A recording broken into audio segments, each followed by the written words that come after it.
Praise to the lord. ఈరోజు దేవుడు మనకిచ్చినటువంటి వాగ్దానం ఏంటంటే, ఇర్మీయా గ్రంథము 1వ అధ్యాయము 8వ వచనం. భయపడకుము, నిన్ను విడిపించుటకు నేను నీకు తోడై ఉన్నాను. ఆమేన్. విడిపించుట అంటే తప్పించుట లేదా కాపాడుట అని అర్థము. అయితే ఆయన ఏ విషయాలలో మనల్ని విడిపించబోతూ ఉన్నాడు? ఆయన విడిపించాలి అంటే మనము ఎలా ఉండాలి? మనము ఎలా ఉంటే, మనము ఏం చేస్తూ ఉంటే ఆయన మనల్ని విడిపిస్తూ ఉంటాడు. 2వ రాజుల గ్రంథము 17వ అధ్యాయము 39వ వచనం. మీ దేవుడైన యెహోవా యందు భయభక్తులు గలవారయ్యుండిన ఎడల ఆయన మీ శత్రువుల చేతిలో నుండి మిమ్మును విడిపించునని ఆయన సెలవిచ్చెను. ఏం చేయాలంట? మనము ఆయన యందు భయభక్తులు కలిగి ఉంటే అప్పుడు ఆయన మనల్ని మన శత్రువుల చేతిలో నుండి విడిపిస్తాడు. అసలు భయము అంటే ఏంటి? భక్తి అంటే ఏంటి? భయము అంటే ఏంటి? భక్తి అంటే ఏంటి? భయము అంటే మనము ఏదైనా ఒక పాపము చేయవలసి వచ్చినప్పుడు దేవునికి భయపడి, పాపానికి కాదు దేవునికి భయపడి ఆ పాపము చేయకుండా ఉండటం. ఒక తప్పు చేయవలసి వచ్చినప్పుడు మన దేవునికి భయపడి, ఇదిగో ఈ తప్పు చేస్తే లేదా ఈ పాపము చేస్తే దేవుడు ఎలాంటి శిక్ష విధిస్తాడో మనకి తెలుసు, లేదా దేవుడు తన యొక్క గ్రంథంలో ఆల్రెడీ రాసి ఉంచాడు, ఇదిగో నువ్వు ఈ తప్పు చేయటాన్ని బట్టి నీ మీదకి ఇంత శిక్ష వస్తుంది అని ఆల్రెడీ నాకు చెప్పి ఉంచాడు. కాబట్టి నేను ఈ తప్పు చెయ్యను. ఒకవేళ నేను ఈ తప్పు చేస్తే నా దేవుడు నన్ను శిక్షిస్తాడు, నా దేవుడు నన్ను క్షమించడు అనే భయము మనలో ఉండాలి. దాని భయము అంటాం. అంటే ఏం లేదు, ఒకవేళ మనకి ఏదైనా తాగే అలవాటు, మందు తాగే అలవాటు ఉందనుకుందాం. ఆ మందు తాగే అలవాటు మనము మానుకొని దేవుని సన్నిధిలోకి వచ్చి ఆ అలవాట్లన్నీ మానుకున్నాం. అయితే ఒకరోజు వెళ్తూ ఉంటే ఒక మందు షాపు కనిపించింది. అక్కడ ఆగాం. చూస్తూ ఆగిపోయాం. అప్పుడు మన మనసులో ఒక ఆలోచన వస్తుంది, నేను ఇది మానుకున్నాను, ఇది నా దేవుడి దగ్గరికి వెళ్ళి నేను ఒక వాగ్దానం చేసుకున్నాను, నా దేవుడి దగ్గరికి వెళ్ళి నేను ఆయన దగ్గర నేను ఒప్పుకున్నాను, అయ్యా నేను ఇంకెప్పుడు ఈ తప్పు చేయను అని. కానీ ఈరోజు అక్కడ నిలబడి చూస్తూ ఉన్నాను, ఒకవేళ ఈ తప్పు చేస్తే దేవుడు నాకు ఎంత శిక్ష విధించబోతూ ఉన్నాడో నాకు ఆల్రెడీ చెప్పి ఉన్నారు. నా సంఘంలో నా సంఘ కాపరి నాకు చెప్పి ఉన్నాడు. కాబట్టి నేను ఈ తప్పు చేయకూడదని అక్కడి నుంచి ముందుకు వెళ్ళాలి. దాన్ని మనము భయము అంటాం. అంటే ఒక పాపము, ఒక తప్పు, చేయవలసి వచ్చినప్పుడు మనము మన దేవుడు విధించబోయే శిక్ష, మన దేవుడు మనల్ని చేయవద్దు అన్న మాట, ఆయన యొక్క ఆజ్ఞను అతిక్రమించకుండా ఉండాల్సి వచ్చి మనము ఆలోచన చేస్తాం. ఎంత ప్రమాదమైన పరిస్థితులకు మనం వెళ్ళబోతూ ఉన్నాము, దేవుని ఉగ్రత మన మీదకి ఎంతగా రాబోతూ ఉంది మనం చేసే పనిని బట్టి. కాబట్టి మనము భయపడవలసినప్పుడు ఆ పాపానికి కాదు, దేవునికి. ఆ దేవునికి భయపడి మనము ఆ తప్పు చేయకుండా, ఆ పాపంలో పడిపోకుండా ఉండటమే భయము. అయితే భక్తి అంటే ఏంటంటే దేవుని యొక్క క్రమాన్ని అనుసరించటం. దేవుని యొక్క క్రమాన్ని అనుసరించటం. ప్రతి ఆదివారము దేవుని సన్నిధిలో, దేవుని మందిరంలో కనిపించటము, మన యొక్క ఆత్మను దినదినము బలపరుచుకోవటము, రోజు ప్రార్థన చేయటము, రోజు వాక్యము చదవటము. అయితే ప్రతి ఆదివారము సన్నిధికి వెళ్ళిన తర్వాత సంఘ కాపరి ఏదైతే బోధిస్తూ ఉన్నాడో ఆ బోధించినటువంటి విషయాలను మన మనసులో ఉంచుకొని వాటి ప్రకారము మనం జీవించడానికి ప్రయత్నము చేయటం. వాటి ప్రకారము మనము జీవించడానికి ప్రయత్నం చేస్తూ ఉంటే మన యొక్క ఆత్మ బలపడుతూ ఉంటుంది. దేవుని సన్నిధికి మనము వెళ్ళటము ద్వారా మన ఆత్మ బలపడుతూ ఉంటుంది. దానిని బట్టి దేవుని యొక్క సాన్నిహిత్యాన్ని మనం పొందుకోగలుగుతాం. దేవుడితో సహవాసము మనము చేయగలుగుతూ ఉంటాం. మన ఉపవాసము నుండి ప్రార్థన చేయటము, ఒక సమస్యల కోసం ప్రార్థన చేయటము, ఎల్లప్పుడూ ఏదో ఒక విషయంతో, ఏదో ఒక పనితో, ఏదో ఒక మాటతో ఎల్లప్పుడూ ఆయన్ని స్తుతించేలాగున దైవ సేవకుల్ని గౌరవించటము, సమయానికి ప్రార్థన అంటే సమయానికి వెళ్ళటము, ఇట్లా చాలా విషయాలు ఉన్నాయి. ఇవన్నీ కూడా భక్తి. ఇవన్నీ కూడా మనల్ని నువ్వెంత భక్తి పరుడవో నీకు తెలియజేస్తూ ఉంటాయి. ఒక క్రమాన్ని దేవుడు ఏర్పాటు చేశాడు. ఆ క్రమం ప్రకారం మనం నడుచుకుంటూ వెళ్ళాలి. అంటే దేవుని యందు భయము, భక్తి ఈ 2 ఎవరైతే కలిగి ఉంటారో వారిని ఆయన వారి శత్రువుల నుంచి విడిపిస్తాడు.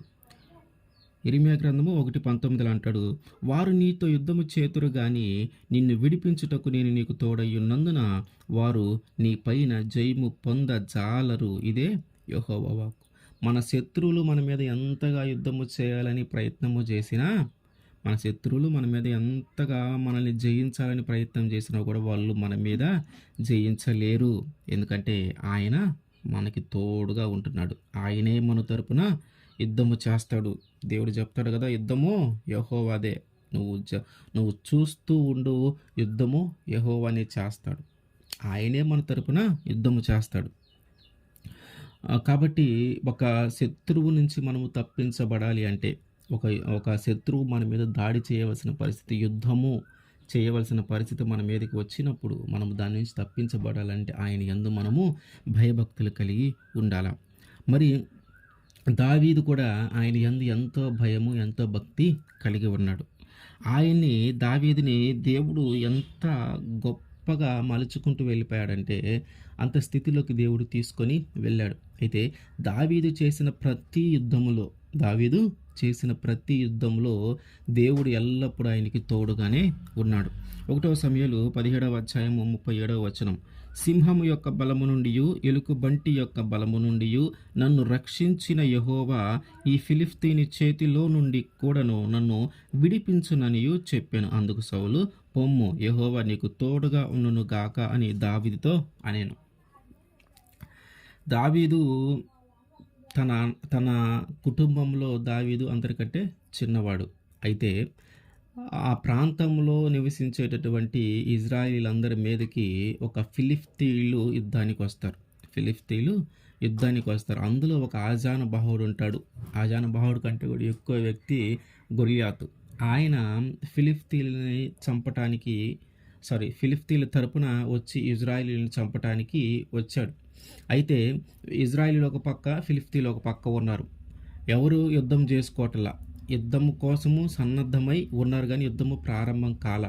అప్పుడు దావీదుని వాళ్ళ నాన్న పంపిస్తాడు. అన్నలు యుద్ధంలో ఉన్నారు, వాళ్ళకి తీసుకెళ్ళి భోజన పదార్థాలు ఇయ్యి, వాళ్ళు ఇంకా ఎట్లా ఉన్నారో, క్షేమంగా ఉన్నారా లేదా అనేది నా కోసం ఒక గుర్తు ఏదైనా తీసుకొని రా అని దావీదుని పంపిస్తే, అక్కడికి వెళ్ళిన తర్వాత దావీదు ఆ యుద్ధ సన్నద్ధులుగా వాడు అటుపక్క కొంతమంది, ఇటుపక్క కొంతమంది అందరూ సిద్ధంగా ఉండటం చూసి తెచ్చిన భోజన పదార్థాలన్నీ ఆ కాపలాదారులు ఉంటే వాళ్ళకి ఇచ్చి అక్కడ ఉంచి ఆ యుద్ధం లోపలికి వెళ్ళాడు.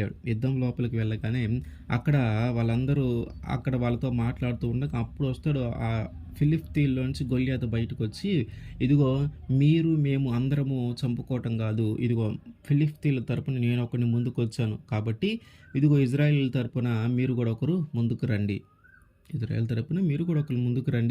కాబట్టి మేమిద్దరం పోట్లాడుకుంటాం, మేమిద్దరం యుద్ధం చేస్తాం, మాలో ఎవరు గెలిస్తే వాళ్ళు గెలిచినట్టు అని చెప్పి గొల్యాతు మాట్లాడుతూ ఉంటాడు.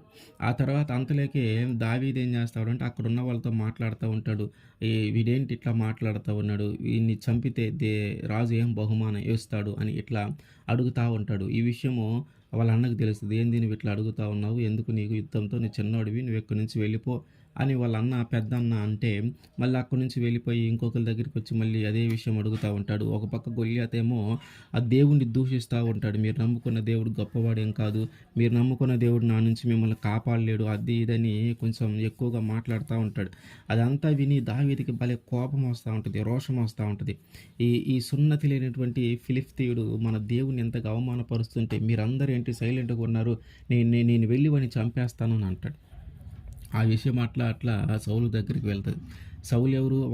ఆ రాజ్యానికి రాజు. ఆ రాజు దగ్గరికి వెళితే రాజు అంటాడు, నువ్వు చాలా చిన్నవాడివి, బాలుడు లాగా ఉన్నావు కాబట్టి నీకు యుద్ధం అంటే ఏంటో తెలియదు, కానీ అవతల పక్క ఉంది ఎవరో తెలుసా, వాడు బాల్యము నుంచే యుద్ధాభ్యాసం చేసిన వాడు కాబట్టి వాడిని నువ్వు జయించలేవు, నువ్వు చిన్నపిల్లగాడివి కాబట్టి, నువ్వు బాలుడుగా ఉన్నావు కాబట్టి నువ్వు వెళ్ళిపో, ఇక్కడి నుంచి యుద్ధంలో నుంచి వెళ్ళిపో అని సౌలు చెప్తాడు. అప్పుడు దావీదు అంటాడు, నేను నా తండ్రి ఇంట గొర్రెలను కాచేవాడిని. అయితే కొన్నిసార్లు గొర్రెల మీదకి సింహము వచ్చేది, కొన్నిసార్లు ఎలుకబంటి వచ్చింది.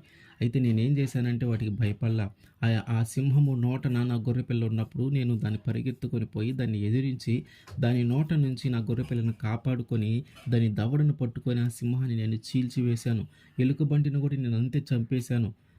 ఆ సింహాన్ని చంపినప్పుడు, ఆ ఎలుగుబంటిని చంపినప్పుడు దేవుడు నాతో ఉండి వాటన్నిటి నుంచి నాకు ఏ ప్రమాదం లేకుండా నన్ను విడిపించి వాటిని జయించేలాగా నాకు సహాయం చేసినటువంటి దేవుడు, ఇదిగో ఈరోజు ఈ గొల్యాతు మీద నేను పోరాటం చేయబోతూ ఉన్నాను కాబట్టి, ఇదిగో వాడిని కూడా ఆ సింహము ఎలుగుబంటిలాగా నేను చేస్తాను. దేవుడు నాకు ఆ విధంగా తోడుంటాడు. దేవుడు నన్ను ఆ విధంగా దేవుడు కాపాడుతూ ఉంటాడని సౌలుతో చెప్తా ఉంటాడు. ఇదిగో వాటన్నిటి నుంచి ఎట్లయితే నన్ను విడిపించాడో, ఇదిగో గొల్యాతు నుంచి కూడా దేవుడు నన్ను విడిపిస్తారు కాబట్టి నేను పోరాటానికి నేను వెళ్తాను అంటాడు. అప్పుడు సరే సౌలు, సరే వీడు అంతగా అడుగుతున్నాడు కదా అని పంపిస్తాడు. పంపిస్తే ఆయన యొక్క రాజ ఆభరణాలన్నిటినీ, యుద్ధానికి అవసరమయ్యే సామగ్రి అంతా ఆయన ఒంటికి అలంకరిస్తారు. వేసినప్పుడు అవన్నీ కూడా ఆయనకి ఇబ్బంది కలిగించేవిగా ఉంటాయి. ఆయనకు అలవాటు లేనివి కాబట్టి ఆయన వదిలేసి ఆయన ముందుకు వెళ్ళిపోతూ ఉంటాడు. ఆ యుద్ధంలోనికి వెళ్ళి ఒక 5 కొంచెం వాగులాగా ఉంటుంది. అక్కడికెళ్ళి ఒక 5 నున్న రాళ్ళు తీసుకొని, వడిసె తీసుకొని వెళ్తాడు యుద్ధానికి. చేతిలో ఒక చిన్న వడిసె లాంటిది, చిన్న కర్ర అంటే కార్డ్‌బాల్ లాంటిది ఒక కర్ర ఉంటది. అప్పుడు ఆయన గొల్యాతు అంటాడు దావీదుని చూసి, "ఒక చిన్న కర్ర తీసుకొని నా మీదకి వస్తున్నాయి. నేను కుక్క లాంటివాడినా" అని ఈయన్ని లెక్క చేయకుండా మాట్లాడుతూ ఉంటాడు. లెక్క చేయకుండా మాట్లాడుతూ ఉంటే, ఇక వీళ్ళు మాట్లాడుకుంటా ఉంటారు. నేను ఎట్లా కనిపిస్తున్నాను నీకు? దావీదుని అంటా ఉంటాడు. నేను ఎట్లా కనిపిస్తా ఉన్నాను నీకు? నీ కుక్కలాగా కనిపిస్తా ఉన్నానా? నేనెంతున్నాను? నువ్వెంతున్నావు? ఇదిగో నువ్వు నా దగ్గరికి గాని వచ్చావంటే నీ మాంసాన్ని ఆకాశ పక్షులకి ఇసిరేస్తాను నేను నిన్ను అని మాట్లాడుతూ ఉంటాడు. ఈలోపు దావీదు, నా దేవుని బట్టి నేను ఇక్కడికి వచ్చాను కానీ నన్ను బట్టి నేను రాలేదు. నా దేవుడు ఖచ్చితంగా నిన్ను ఓడిస్తాడు. నీవు నా దేవుణ్ణి దూషిస్తూ ఉన్నావు కాబట్టి, ఇదిగో నా దేవుడి నామము, నువ్వు ఫిలిష్తీయుల తరపున వచ్చావు కానీ నేను నా దేవుడి నామమున, నా దేవుడి పక్షముగా నేను నిన్ను వచ్చానని చెప్పి ఆ వడిసెలో ఒక రాయిని పెట్టి తిప్పి కొడితే గొల్యాతు యొక్క నుదిటికి తగిలి ఆయన అలాగే బోర్లా ముందుకు పడిపోయాడనమాట.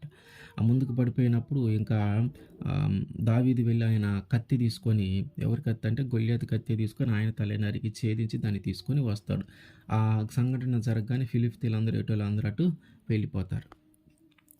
అటు వెళ్ళిపోయి ఇక్కడ సౌలు జయిస్తాడు. అంటే ఇజ్రాయేలీలు ఆ యుద్ధంలో గెలుస్తారు కేవలము దావీదును బట్టి. చూడండి, దేవుడు మనల్ని ఎన్ని పరిస్థితుల్లో ఉన్నా మన శత్రువుల చేతిలో మాత్రం మనల్ని పడనివ్వడు. అయితే మనము చేయాల్సింది ఎంత? ఆయన యందు భయము, భక్తి కలిగి ఉండాల. గొల్యాతు దేవుణ్ణి ఎట్లా పడితే అట్లా మాట్లాడుతూ ఉంటే వెంటనే దావీదుకు కోపం వస్తుంది. అక్కడ అందరూ ఉన్నారు, దేవుడి భయం కలిగిన వాళ్ళందరూ. సౌలుని దేవుడు ప్రత్యేకంగా మొట్టమొదటి రాజుగా ఏర్పాటు చేసుకున్నాడు. అయినా ఆయన ఏం చేయలేకపోయాడు. కానీ దావీదు సౌలు కంటే చిన్నవాడే కానీ ఆయన కోపం వస్తూ ఉంది. దేవుడి గురించి మాట్లాడుతూ ఉంటే, దేవుని తక్కువ చేసి మాట్లాడుతూ ఉంటే కోపం వస్తుంది.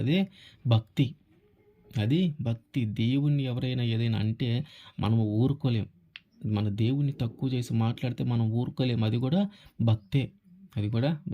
మరి అంత భక్తి కలిగినటువంటి దావీదు దేవుడు ఎంతగా మార్చాడో చూడండి. ఒక బాలుడు అక్కడ దావీదు కంటే గొప్ప వాళ్ళు చాలామంది ఉన్నారు. దావీదు కంటే దావీదు కంటే బలము, దావీదు కంటే యుద్ధ వీరులు చాలామంది ఉన్నారు. కానీ యుద్ధము దావీదు ద్వారా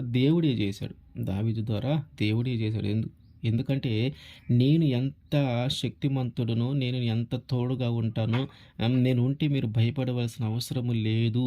కాబట్టి ఇదిగో ఈ చిన్నవాడిని బట్టి కూడా నేను యుద్ధము మీ వైపున చేయగలిగిన దేవుణ్ణి అని చెప్పి ఆయన నిరూపించుకుంటూ వచ్చాడు. మన జీవితంలో కూడా అంతే. కొన్నిసార్లు మన శత్రువులు మన మీదకి యుద్ధానికి వస్తారు. శత్రువులు అంటే ఎవరు? శ్రమలు కావచ్చు, బాధలు కావచ్చు, నిజంగానే ఒక వ్యక్తికి మనకి తగాదలై ఉండవచ్చు.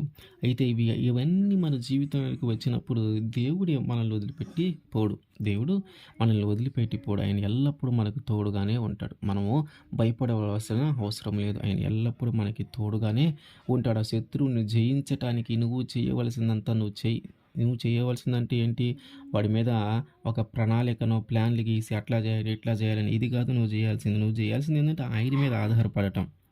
ఎవరి మీద? యేసుక్రీస్తు వారి మీద నువ్వు ఆధారపడటం కావాలా. ఎప్పుడైతే యేసుక్రీస్తు వారి మీద ఆధారపడతావో అప్పుడు ఆయన చేస్తాడు యుద్ధం నీ తరపున. ఆయన చేస్తాడు నీ యుద్ధం తరపున. ఎవరైనా నిన్ను కొట్టడానికి వచ్చిన వారు కూడా నీతో వచ్చి మంచిగా మాట్లాడి పోయేలాగా ఆయన చేస్తాడు. నేను ద్వేషించటానికి, నేను తిట్టడానికి వచ్చిన వారు కూడా నిన్ను మంచిగా పొగిడి నువ్వు లేకపోతే మేము ఇది సాధించలేము అనే విధంగా వారు వచ్చి మాట్లాడి వెళ్ళిపోయేలాగా దేవుడు పరిస్థితులని, శత్రువులను అందరినీ మార్చి మనకు అనుకూలంగా చేస్తాడు. మన శత్రువు ఎప్పుడు మనల్ని జయించకుండా ఆయన చేస్తూనే ఉంటాడు. అయితే మనం చేయాల్సింది ఏంటంటే ఆయన యందు భయము, ఆయన యందు భక్తి కలిగి ఉండాలి. మనం ఎప్పుడైతే ఆ భయం, భక్తి కలిగి ఉంటామో ఖచ్చితంగా ఆయన మనకి తోడుంటాడు.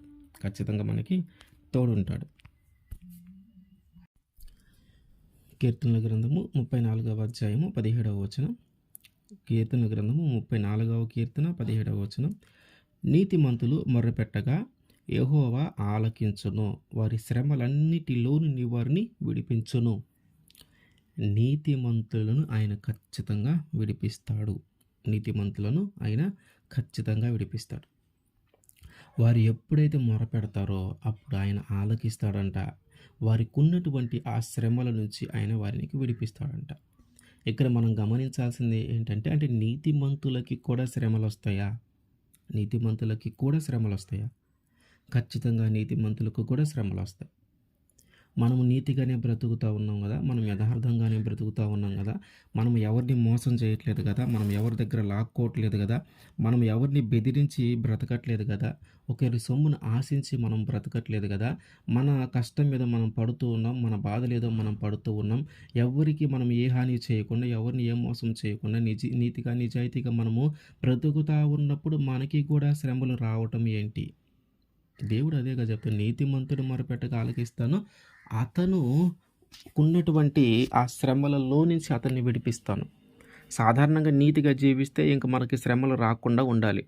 కానీ నీతిగా జీవించిన వారికి కూడా శ్రమలు వస్తాయి. అయితే భక్తిహీనులకి లేదా నీతి లేకుండా జీవించిన వారికి, ఈ నీతిమంతులకు కొంచెం తేడా ఉంటుంది. అదేంటంటే, భక్తిహీనులైనా నీతిగా జీవించిన వారైనా వారు ఎన్నిసార్లు మొరపెట్టినా కూడా దేవుడు వారి యొక్క మనస్సు మారే వరకు, వారి యొక్క ఆలోచన మారే వరకు, వాళ్ళ యొక్క ప్రవర్తన మారే వరకు ఆయన ఎదురు చూస్తూ ఉంటాడు, ఆ శ్రమలో నుంచి విడిపించకుండా.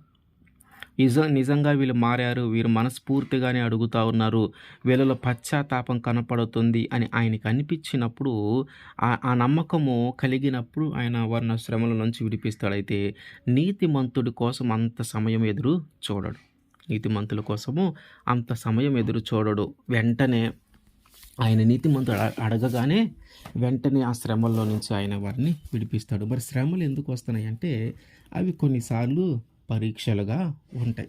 నీతిమంతులకి మనం ఎంత నీతిగా బ్రతికినా కూడా మన జీవితంలో కొన్నిసార్లు శ్రమలు వస్తున్నాయి అంటే అది దాని గురించి భయపడవలసిన అవసరము లేదు. ఏ శ్రమ వచ్చినా, ఏ బాధ వచ్చినా అన్నిటి నుంచి ఆయన విడిపిస్తాడు. కేవలం ఆ సమయంలో నువ్వు ఎలా ప్రవర్తిస్తూ ఉన్నావు, ఆ సమయంలో నీ యొక్క ఆలోచన ఏంటి, ఆ సమయంలో నువ్వు ఎలాంటి నిర్ణయం తీసుకోవాలని అనుకుంటున్నావు, ఆ సమయంలో కూడా దేవుడి మీద ఆధారపడగలుగుతా ఉన్నావా లేదా, ఆ సమయంలో కూడా నీతిగానే జీవించగలుగుతున్నావా లేదా, నీ జీవితంలోకి వచ్చినటువంటి శ్రమను బట్టి, నీ జీవితంలోకి వచ్చినటువంటి బాధను బట్టి నువ్వు నీతిని వదిలి పెడతావా లేదా అనే దానికోసము కొన్నిసార్లు మనకి జీవితంలోకి శ్రమలు వస్తూ ఉంటాయి. కాబట్టి నీతిమంతుడిగా జీవించే వ్యక్తి ఏ శ్రమ వచ్చినా భయపడే అవసరమే లేదు. ఆయన ఖచ్చితంగా వాటన్నిటి నుంచి విడిపిస్తాడు. ఆ భక్తిహీనుడు, నీతి లేని వ్యక్తి ప్రార్థన చేస్తున్నప్పుడైనా కొంచెం సమయం పడుతుందేమో, కానీ నీతిమంతుడు ప్రార్థన చేస్తే మాత్రం ఖచ్చితంగా వెంటనే దేవుడు ఆ శ్రమల్లో నుంచి అతన్ని విడిపిస్తాడు. అయితే ఇక్కడ మనం గమనించాల్సిన విషయాలు 2 ఉన్నాయి. అవి ఏంటంటే, నీతిమంతుడు ఎల్లప్పుడూ నీతిమంతుడుగానే ఉండాలి. ఎప్పుడైతే వాడు ఆ నీతిని వదిలిపెట్టి, నీతిమంతుడు ఎప్పుడైతే తను కొనసాగిస్తున్నటువంటి నీతిని వదిలిపెట్టి దుర్మార్గత వైపు, అవినీతి వైపు నడిచాడో, ఆ పని చేసినప్పుడు ఈ మొదటగా ఉన్నటువంటి నీతి, మొదటిగా గత కాలంలో ఉన్నటువంటి నీతిని బట్టి ఆయన నిన్ను రక్షించడు, ఆయన నిన్ను కాపాడడు, ఆయన నిన్ను విడిపించడు. ఇప్పుడు చేసేవే తప్పు, ఇప్పుడు చేసేవే దుర్మార్గము, ఇప్పుడు చేసే అవినీతి, దీనిని బట్టి నీకు శిక్ష ఉంటుంది. అంటే మొదటి నుంచి మనం నీతిగా బ్రతికి ఒక తప్పు చేశాం లేదా ఒక నీతిని పాటించకుండా ఒక పని చేశాము. అక్కడి నుంచి మనం ఇంక అట్లాగే బ్రతుకుతా ఉన్నాము. అయితే ఎప్పుడైతే నువ్వు తప్పు చేయటం మొదలుపెట్టి దానిలో నుంచి బయటకి రాకుండా అట్లాగే బ్రతుకుతా ఉన్నావో, అక్కడి నుంచే దేవుడు లెక్కేస్తాడు. దానికి ముందు నువ్వు నీతిగా బ్రతికిన దాన్ని దేవుడు లెక్కేయడు. అక్కడి నుంచే లెక్కేసుకొని దానికి తగిన శిక్షను నీ జీవితంలోకి రానిస్తాడు.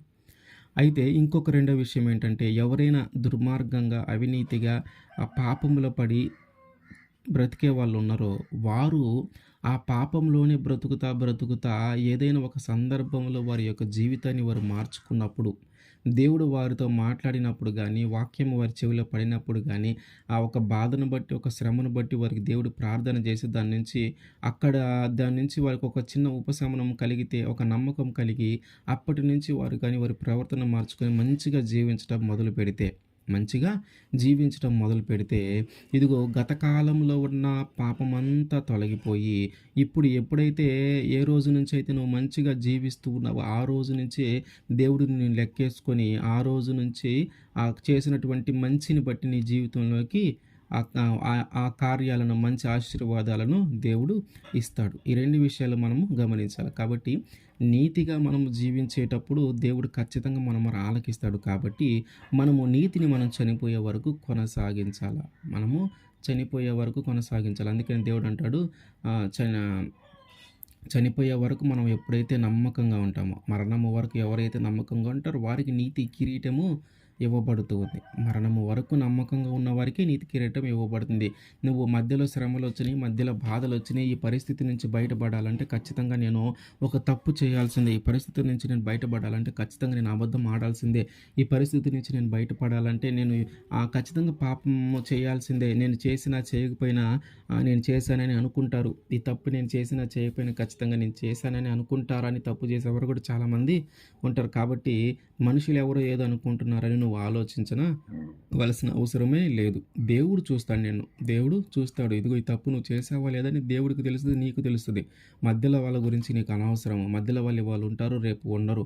వాళ్ళు అన్నీ కలిగి నువ్వు సంతోషంగా ఉంటే నీతో ఉంటారు. నువ్వు బాధల్లో ఉన్నా, ఏదైనా ఇబ్బందులు పడుతూ ఉన్నా వాళ్ళు నిన్ను పలకరించే వాళ్ళు కూడా కాదు. కానీ దేవుడు అట్లా కాదు. నీ సంతోషంలోనే ఆయన ఉంటాడు, నీ దుఃఖంలోనే ఆయన ఉంటాడు. కాబట్టి మనము నమ్మవలసింది, మనం ఆధారపడవలసింది, మనము చూడవలసింది ఆయన్ని చూసి మనము ప్రవర్తించాలా. ఆయన్ని చూసే మనము ప్రవర్తించాలి, మనుషులను బట్టి కాదు. కాబట్టి మనము నీతిగా జీవించాలనుకుంటే చనిపోయే వరకు నీతిగా జీవించాలి.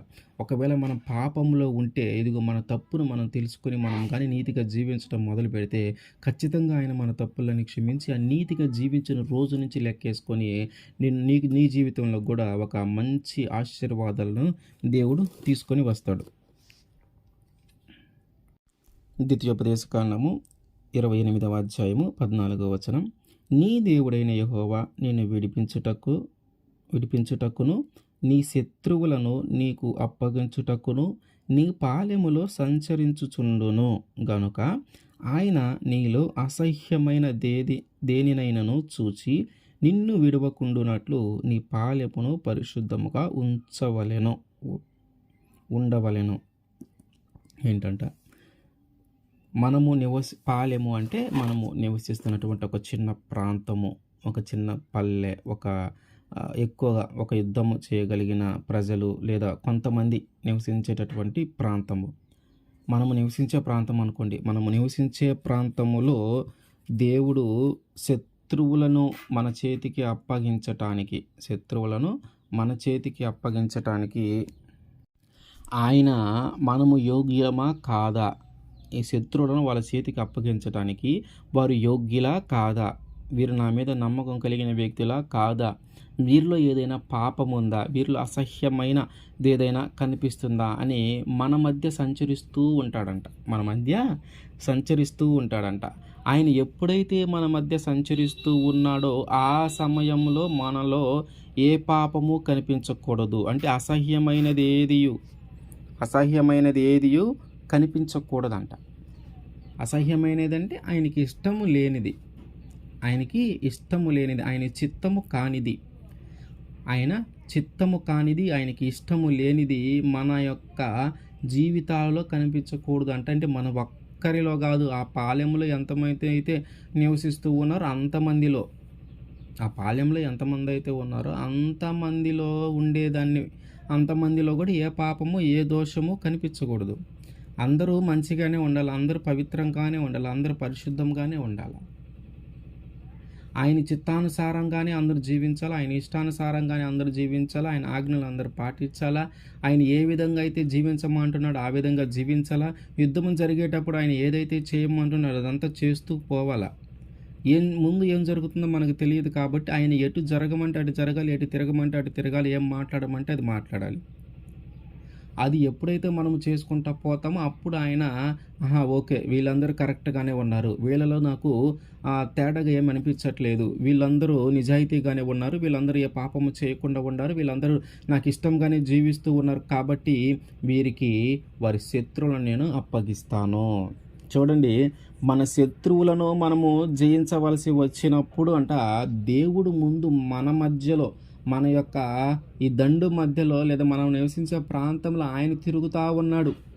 ఆయన తిరుగుతా ఉన్నాడు. ఎందుకంటే ఏదైనా ఒక దోషము కనపడుతుందేమో, ఏదైనా ఒక పాపము కనపడుతుందేమో, వీరు నాకు ఇష్టంగా జీవిస్తూ ఉన్నారా లేదా, ఒకవేళ పొరపాటున ఏదైనా ఒక దోషము కనపడితే ఆ యుద్ధములో ఓడిపోకముందే ఇదిగో మీ పాలెములో లేదా మీ జీవితాలలో మీరు ఇలాంటి తప్పు చేసి ఉన్నారు, మీ జీవితాల్లో మీరు ఇలాంటి పాపము చేసి ఉన్నారు, ఇదిగో ఆ పాపము ఇంకా మీ అందరి మీద ఉంది కాబట్టి మీరు ముందు దానిని వదిలిపెట్టండి, మీరు ముందు దాని నుంచి విడిపించబడండి, ఆ తర్వాత మీరు యుద్ధానికి వెళ్ళవచ్చు, అప్పుడు మీ శత్రువులను నేను మీకు అప్పగిస్తాను అనే మాట చెప్పటం కోసము ఆయన ముందుగానే మన పాలెములో సంచరిస్తూ ఉన్నాడు. మనము యుద్ధానికి వెళ్తూ ఉన్నప్పుడు ఆయన మన మధ్య నివసిస్తూ ఉన్నాడు. మనం చూస్తే ఆకాను విషయంలో జరిగింది అదే. ఎంతగా వీళ్ళు యుద్ధానికి వెళ్ళినా కూడా చాలా తక్కువ మంది ప్రజలు ఉన్నటువంటి ప్రాంతం మీదకి యుద్ధానికి వెళ్ళినా కూడా అనేక మంది కొంతమంది చనిపోయే పరిస్థితి ఏర్పడింది. వీళ్ళు అనుకుంటారు మనం చాలామంది ఎక్కువ ఉన్నాం కదా, అక్కడికి వెళితే వాళ్ళందరినీ చంపేయటం మనకు చాలా ఈజీ కాబట్టి అంతమంది అవసరం లేదు, ఒక 3,000 మంది మనం వెళితే చాలు అని అనుకుంటాడు. వీళ్ళందరూ అనుకొని అక్కడికి వెళ్తారు. వెళ్ళిన తర్వాత అక్కడ వాళ్ళు ఆ కొద్ది మందిని జయించలేక ఈ 3,000 మంది ఓడిపోతారు. అప్పుడు దేవుడి దగ్గరికి వెళ్ళి ప్రాధేయపడతారు. ఎందుకు ఇట్లా జరిగింది అంటే, ఇదిగో మీ దండులో లేదా మీ జనములో ఒకరు పాపము చేసి ఉన్నారు. మీ దండులో మీ ఈ ప్రజలలో ఒకరు పాపం చేసి ఉన్నారు. నిషిద్ధమైనది తీసుకొని దాచిపెట్టుకొని ఉన్నారు. కాబట్టి దానిని బట్టి ఈరోజు మీరు ఓడిపోయారు. యెహోషువ గ్రంథము 7వ అధ్యాయము 10, 11, 12.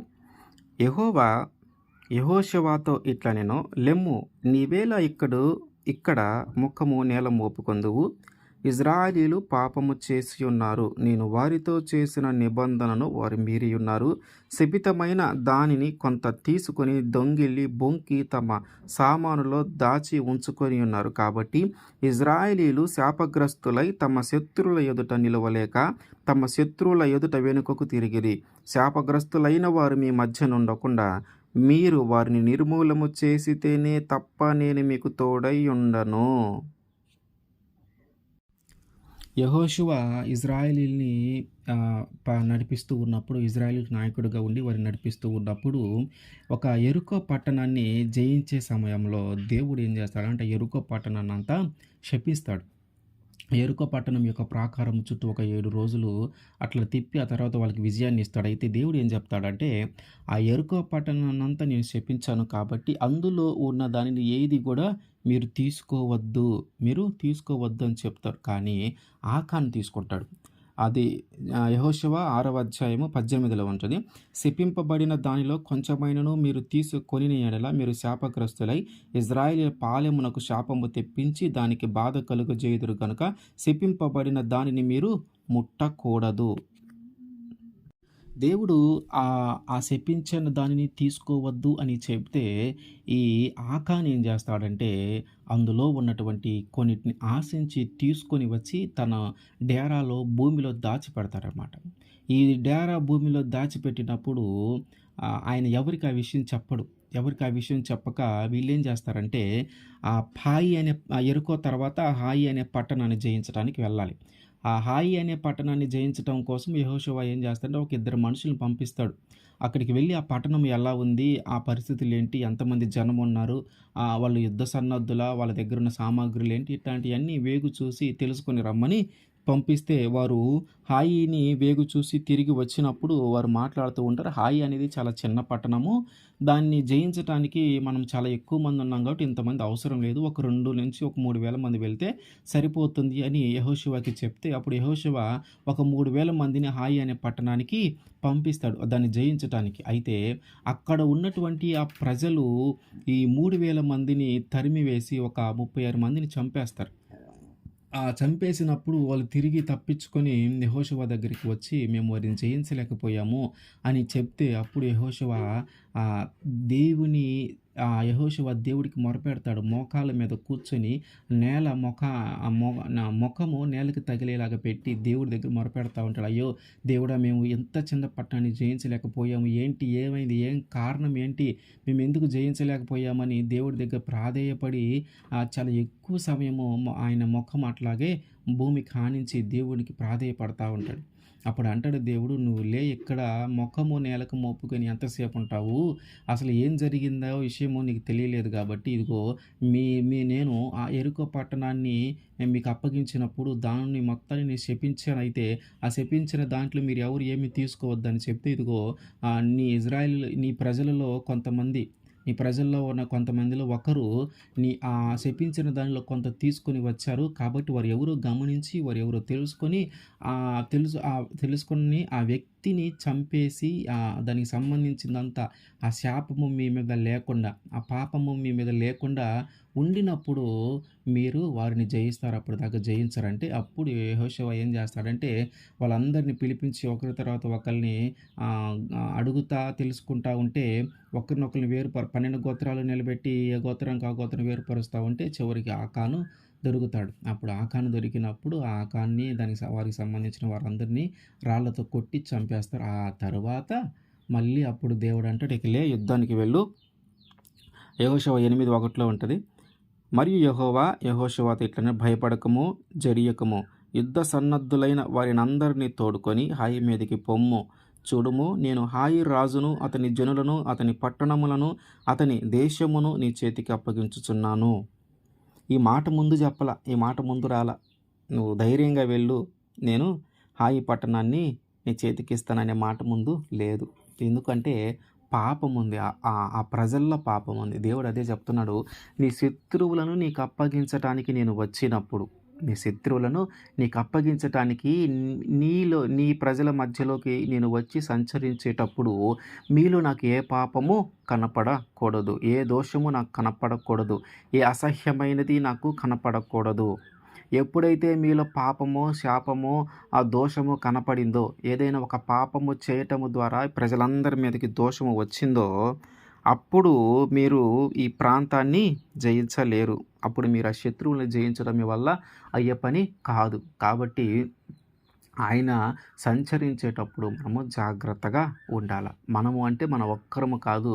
ఎంతమంది అయితే మనము కలిసి నివసిస్తూ ఉన్నామో, ఎంతమంది అయితే యుద్ధానికి వెళ్తూ ఉన్నామో, అంతమంది కూడా పవిత్రముగా, పరిశుద్ధముగా ఉండాలి. వారిలో ఏ పాపము ఉండకూడదు.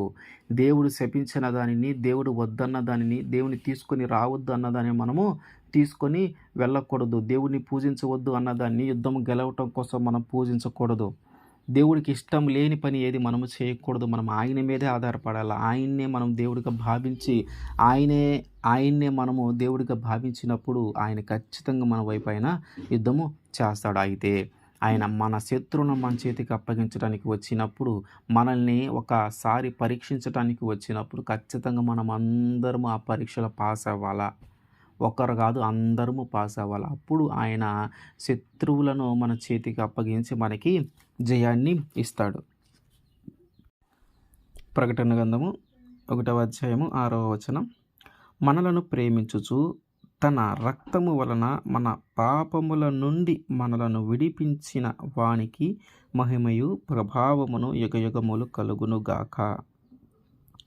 ఏంటంట, మనల్ని ప్రేమించి ఆయన యొక్క రక్తమును బట్టి మన యొక్క పాపముల నుండి మనల్ని విడిపిస్తూ ఉన్నాడు. మన పాపముల నుండి మనల్ని విడిపించగలిగిన దేవుడు ఈయన ఒక్కడే. మన పాపముల నుంచి మనల్ని విడిపించగలిగిన దేవుడు యేసుక్రీస్తు వారు ఒక్కడే. ఆయన తప్ప ఏ విగ్రహమైనా, ఏ దేవత అనబడేవారైనా, దేవుళ్ళు అనబడేవారైనా ఎవ్వరూ కూడా మన పాపముల నుంచి మనకు విముక్తి ఇవ్వలేరు. మన పాపముల నుంచి మనల్ని విడుదల చేయలేరు. మనుషులైనా సరే, స్నేహితులైనా సరే, బంధువులైనా సరే, రక్త సంబంధికులైనా సరే, తల్లైనా సరే, తండ్రి అయినా సరే, నీ పాపముల నుండి వారు ఎవరు నిన్ను విడిపించలేరు. నీ పాపముల నుండి వారు ఎవరు నిన్ను విడిపించలేరు. నువ్వు దేవతగా భావించేటటువంటి దేవత అయినా, నువ్వు దేవుళ్ళకి భావించేటటువంటి దేవుళ్ళైనా, ఎవరైనా సరే నీ పాపము నుంచి వారు నిన్ను విడిపించలేరు. ఒకవేళ నీకేదైనా ఆపద వస్తే, నీకేదైనా శ్రమ వస్తే, నీకేదైనా ఆర్థిక ఇబ్బంది వస్తే, వాటి నుంచి నీ చుట్టూ ఉన్న మనుషులు ఎవరైనా నిన్ను కొంచెము విడిపించగలుగుతారేమో కానీ, ఇదిగో పాపము నుంచి విడిపించగలిగిన వారు మాత్రం ఎవరు లేరు. పాపం నుంచి విడిపించగలిగిన వారు ఎవ్వరూ లేరు. ఆయన మాత్రమే మన పాపములను విడిపించగలడు. ఆయన మాత్రమే మన పాపముల నుంచి మనకి విముక్తి చేసి ఒక పవిత్రమైన జీవితాన్ని, ఒక పరిశుద్ధమైన జీవితాన్ని ఇవ్వగలిగిన దేవుడు యేసుక్రీస్తు వారు ఒక్కడే. ఆయన తప్ప నీకు ఎవరు లేరు.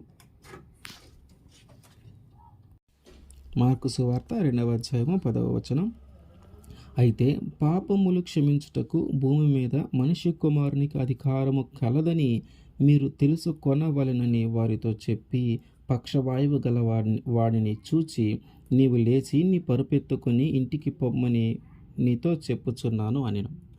పాపములు క్షమించటానికి అధికారము కలిగిన వ్యక్తి యేసుక్రీస్తు వారనే విషయము తెలియటం కోసమే ఆ చర్య జరిగిందంట, ఆ కార్యము జరిగిందంట. అదేంటంటే ఒక పక్షవాయువు కలిగిన అంటే ఒక పక్షవాతము కలిగిన ఒక వ్యక్తిని దేవుడి దగ్గరికి ఆయన ఒక చోట ఉన్నాడు అని వారికి తెలిసినప్పుడు, యేసుక్రీస్తు వారు కపెర్నహూములో ఉన్నాడు అనే విషయము తెలుసుకొని, ఆయన ఒక ఇంట ఉన్నాడు అనే విషయము తెలుసుకొని, ఒక పక్షవాయువు కలిగినటువంటి ఒక వ్యక్తిని ఆయన దగ్గరికి తీసుకొని వద్దాము అని వారు అనుకొని ఆ ఇంటి దగ్గరికి తీసుకొని వస్తారు.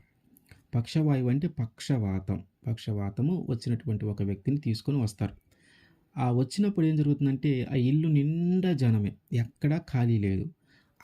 అతన్ని ఎట్లా తీసుకొస్తారంటే ఒకేసారి పరుపు మీద ఆంతని తీసుకుంటే, ఒక విధంగా చెప్పాలంటే మంచము మీద ఉన్నటువంటి వ్యక్తిని ఆ మంచముతో పాటే తీసుకొని వచ్చారు. మంచము మీద ఉన్నటువంటి వ్యక్తిని ఆ మంచముతో పాటే తీసుకొని వచ్చారు. ఎక్కడ ఖాళీ లేదు, ఎక్కడ నిలబడటానికి అంగేయటానికి కూడా ఖాళీ లేదు. ఇల్లు మొత్తం జనాలతో నిండిపోయింది. ఇల్లంతా కూడా జనాలతో నిండిపోయింది. ఖాళీ ఎక్కడ లేదు, ఎక్కడ కనపట్టలా. అప్పుడు వీళ్ళు ఏం చేశారంటే, ఎలాగైనా సరే ఈ పక్షవాయువు కలిగిన వ్యక్తిని ఆ యేసుక్రీస్తు వారి దగ్గరికి తీసుకొని వెళ్ళాలి, ఆయన చేత ప్రార్థన చేయించాలి, ఆయన ఒక మాట చెప్తే వీడు ఖచ్చితంగా బాగుపడతాడనే విశ్వాసం, అనే నమ్మకం వాళ్ళలో బలంగా ఉండటాన్ని బట్టి వాళ్ళు ఏం చేశారంటే, ఇంటి పైకెక్కి ఆయన ఏ ఇంటిలో అయితే ఉండి వారికి బోధిస్తూ ఉన్నాడో అక్కడ ప్రజలకి, ఆ ఇంటి పైకెక్కి ఆ ఇంటి పైనటువంటి ఆ పెంకులను అన్నిటినీ తీసివేసి ఒక మంచము పట్టడానికి ఎంత గ్యాప్ అయితే అవసరమో అంత ఆ పెంకుల పైనుంచి తీసివేసి ఆ మంచానికి తాళ్ళు కట్టి డైరెక్ట్గా దేవుడి ముందుకి, అంటే యేసుక్రీస్తు వారి ముందుకి ఆ మంచాన్ని దించారనమాట. ఆ ఇంటిలోకి ఎప్పుడైతే ఆ మంచము మీద ఉన్నటువంటి వ్యక్తి దిగుతూ ఉన్నాడో, అప్పుడు దేవుడు చూసి, ఇదిగో నీ పాపములు క్షమించబడినవి, ఇక నుంచి నువ్వు పక్షవాతము లేకుండా నువ్వు మంచిగా ఉంటావు. నీకున్నటువంటి విశ్వాసము, మీ అందరికీ ఉన్నటువంటి విశ్వాసమును బట్టి ఇదిగో ఇతను తిరిగి బాగుపడతాడని చెప్పి దేవుడు అతని విషయంలో ఒక అద్భుతమైన కార్యము జరిగించినప్పుడు, అక్కడ చుట్టూ ఉన్న వాళ్ళు అంటూ ఉంటారు, ఇతను దేవదూషణ చేస్తూ ఉన్నాడు, దేవుడు తప్ప ఎవరు ఇట్లా బాగు చేయటానికి అవకాశము లేదు, దేవుడు తప్ప ఎవరు పాపములను క్షమించే అవకాశము లేదు, దేవుడు మాత్రమే పాపములను క్షమించాలి. కాబట్టి ఇతను మనలాంటి మనిషే కదా, ఇతను ఎలా పాపాలను క్షమించగలుగుతూ ఉన్నాడు, ఇతను ఎలా పాపాన్ని క్షమిస్తాడు? కాబట్టి ఇది దేవదూషణే. ఇది దేవదోషి అని బయటికి అనట్లేదు కానీ వాళ్ళ మనసుల్లో అనుకుంటా ఉన్నారంట. వాళ్ళ మనసులో అనుకుంటా ఉంటే దేవుడు ఆత్మ ద్వారా యేసుక్రీస్తు వారు ఆత్మ ద్వారా దానిని గ్రహించి మీరెందుకు ఇట్లా అనుకుంటూ ఉన్నారు? ఒక వ్యక్తి పాపములు క్షమింపబడినవి అని చెప్పటం సులభమైన పనా? ఇదిగో పక్షవాతము కలిగిన వ్యక్తి లేచి నడువు అని చెప్పటం సులభమైన పనా? ఇదిగో భూమి మీద ఉన్నటువంటి భూమి మీద ఉన్నటువంటి నాకు మనుష్య కుమారునికి భూమి మీద ఉన్నటువంటి ఈ మనుష్య కుమారునికి పాపములను క్షమించగలిగిన అధికారము కలిగి ఉన్నాడనే విషయము మీకు తెలియటము కోసమే నేను ఈ పని చేశాను. కాబట్టి మీ మనసులో ఏదైతే మీరు ఆలోచించుకుంటూ ఉన్నారో దాని నుంచి బయటికి రండి. ఎందుకంటే నేను నా తండ్రి దగ్గర నుంచి నేను పంపించబడిన వ్యక్తిని. నా తండ్రి దగ్గర నుంచి నేను పంపించబడిన వ్యక్తిని. ఈ లోకంలో ఉన్నటువంటి ప్రతి మనిషి పాపము నుంచి విడిపించగలిగిన అటువంటి అధికారము నేను కలిగి ఉన్నాను. కాబట్టి మీరు ఇప్పటికైనా తెలుసుకోండి. ఏం తెలుసుకోవాలి వాళ్ళు? ఇదిగో మనిషి కుమారుడుగా వచ్చినటువంటి యేసుక్రీస్తు వారు ఈ లోకంలో ఉన్నటువంటి మనుషులందరి పాపములను క్షమింపగలిగిన వ్యక్తి, అందరి పాపముల నుంచి వారిని విడిపించగలిగిన వ్యక్తి, అందరి పాప దోషాల నుంచి వారిని విడిపించగలిగిన అధికారం ఆయన కలిగి ఉన్నాడు అనే విషయాన్ని మీరు ఇప్పటికైనా తెలుసుకోండి. దేవుడు ఆ మాటే చెప్తా ఉన్నాడు. ఒక మనిషి యొక్క పాపములు క్షమింపబడినవి అని చెప్పటం సులభము కాదు. ఒక మనిషి పక్షవాయువు కలిగినటువంటి ఒక మనిషిని లేచి నడవమంటము సులభము కాదు. కానీ ఇవన్నీ మీ ముందు ఎందుకు చేస్తూ ఉన్నానంటే ఇప్పటికైనా మీరు తెలుసుకోవాలని. మన పాపములను క్షమించగలిగిన వారు ఎవ్వరూ లేరు. మన తండ్రి మన పాపములను క్షమించలేడు. అంటే మన పాపముల నుంచి మనం విడిపించలేడు. మన పాపముల నుంచి మనల్ని విడిపించలేరు. మన పాపముల నుంచి మనల్ని తప్పించలేరు. మన పాపముల నుంచి మనల్ని కాపాడలేరు. మన తల్లి మనల్ని కాపాడలేదు. మన బంధువులు మనం కాపాడలేరు. మన అన్నదమ్ములు మనల్ని కాపాడలేరు. నువ్వు దేవుడని పూజించే ఆ విగ్రహాలు మనల్ని కాపాడలేవు. ఆయన నిజమైన దేవుడు. ఆయనకి మాత్రమే అధికారం కలదు మనిషి యొక్క పాపముల నుండి మనిషిని విడిపించటము. ఆయనకు మాత్రమే అవకాశము కలదు మనిషి యొక్క పాపముల నుంచి మనిషిని విడిపించటము. కాబట్టి మనము చేసినటువంటి పాపాలన్నిటి నుంచి మనము విడిపించబడాలి. ఎందుకు విడిపించబడాలంటే పాపమునకు జీతము మరణము. కాబట్టి ఆ పాపములోనే ఉండి మనం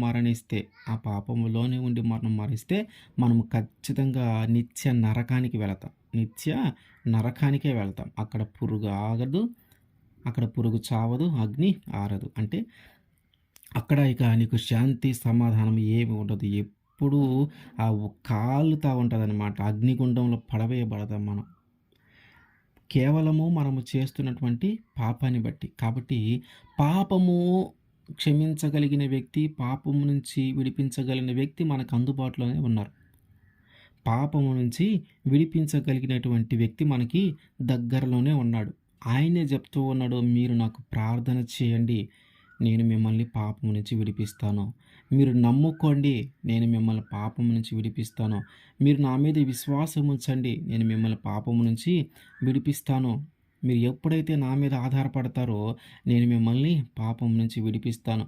మీరు ఎప్పుడైతే నా మాట వింటారో నేను మిమ్మల్ని పాపము నుంచి విడిపిస్తాను. మీరు ఎప్పుడైతే నాకు ఇష్టమైన వ్యక్తిగా జీవిస్తారో నేను మిమ్మల్ని పాపము నుంచి విడిపిస్తాడు. ఈయన తప్ప ఏ దేవుడు, మీరు ఎన్ని గ్రంథాలైనా తిరగవేయండి, నీ పాపముల నుంచి విడిపించగలిగిన దేవుడిని నేనే అనే మాట మీకు ఎక్కడా దొరకదు.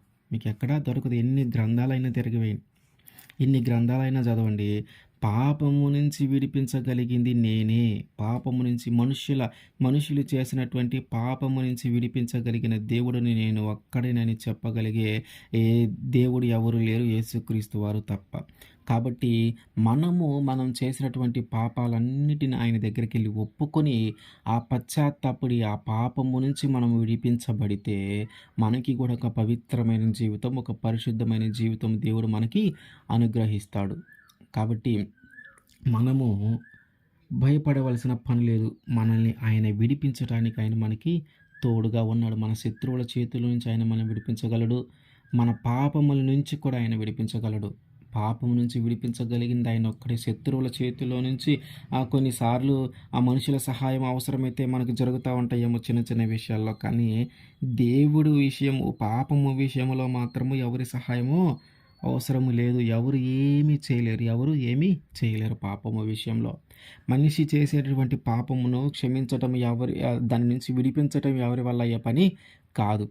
దాని నుంచి విడిపించగలిగిన వారు యేసుక్రీస్తు వారు ఒక్కరే. యేసుక్రీస్తు వారు ఒక్కరే. ఆయన తప్ప మనిషి పాపములను క్షమించగలిగిన దేవుడు ఎవ్వరూ లేరు.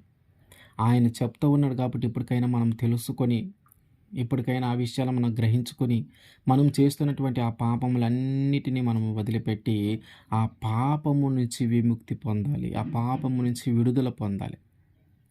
ఆ పాపము నుంచి విడుదల పొందాలి. నువ్వు పాపములోనే ఉంటే ఆయన నీకు తోడుగా ఉండడు. నువ్వు పాపములోనే ఉంటే ఆయన నిన్ను విడిపించడు. నువ్వు ఆ పాపం చేయటానికే ఇష్టపడుతూ, ఆ పాపంలోనే ఉండటానికి ఇష్టపడుతూ, దాని నుంచి బయటికి రావటానికి ఇష్టపడినప్పుడు ఆయన కూడా నిన్ను విడిపించడు. కానీ ఎప్పుడైతే నువ్వు నీ పాపాన్ని గ్రహించి, నీ పాపాన్ని గుర్తించి, ఇది ఘోరమైన పని, ఇది ఘోరమైన చర్య, ఇది అసహ్యమైనది, నా దేవుడుకి నేను కనిపించేటప్పుడు నాలో ఈ పాపం ఏది కనిపించకుండా ఉండాలి, నేను చేసినటువంటి ఈ పాపాలన్నిటి నుంచి విడిపించబడాలంటే నువ్వు ఖచ్చితంగా ఆయన దగ్గరికి వచ్చి నీ పాపాలన్నిటిని ఒప్పుకొని ఆయన చిత్తానుసారంగా నువ్వు జీవిస్తూ ఉంటే, నువ్వు రక్షణను పొందుకొని కొత్త జీవితాన్ని గాని నువ్వు ప్రారంభిస్తే, నువ్వు ఖచ్చితంగా ఆ నిత్య నరకము నుంచి తప్పించబడతావు. అట్లాగే నీకు ఖచ్చితంగా ఆయన నీకు తోడుగా ఉంటాడు. ఆయన ఎల్లప్పుడూ నిన్ను విడిపించటానికి సిద్ధంగానే ఉన్నాడు. కానీ మనమే సిద్ధంగా లేము. దేవుడైతే మన పాపముల నుంచి మనం విడిపించటానికి సిద్ధంగా ఉన్నాడు గానీ, మనము మాత్రము ఆ పాపముల నుంచి బయటికి రావటానికి, ఆ పాపము నుంచి విడిపించబడటానికి మనము సిద్ధంగా లేము. ఎందుకంటే అది ఒక తాత్కాలికమైన ఆనందాన్ని, ఒక తాత్కాలికమైన సంతోషాన్ని ఇస్తుంది. కానీ దేవుడు ఇచ్చే రక్షణ వలన శాశ్వతమైన సంతోషము కలుగుతుంది. దేవుడిచ్చే రక్షణ వలన శాశ్వతమైన సంతోషము కలుగుతుంది. కాబట్టి మనం అల్పమైన దానిని కోరుకొనుట కంటే శాశ్వతమైన దాన్ని కోరుకోవటము ఉత్తమమైన పని. మనము చేస్తున్నటువంటి పాపాలను బట్టి మనం పశ్చాత్తాపడి ఆయన దగ్గరికి ఒప్పుకొని, మనం గాని రక్షణ పొందుకొని ఉంటే, మనము పరలోకము వైపు నడిపించబడతాం. ఆయన సన్నిధిలో మనం కూడా ఆయనకి కనపడుతూ ఉంటాం.